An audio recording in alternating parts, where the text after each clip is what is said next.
How to send your location on WhatsApp on an Android device.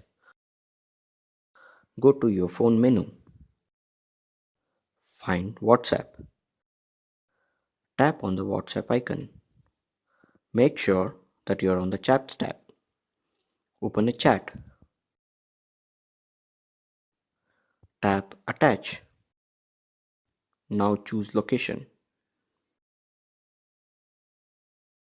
Tap on Send your current location. As you can see, your current location has been sent to the recipient of your choice. If they click on it, they'll be able to get directions to that location.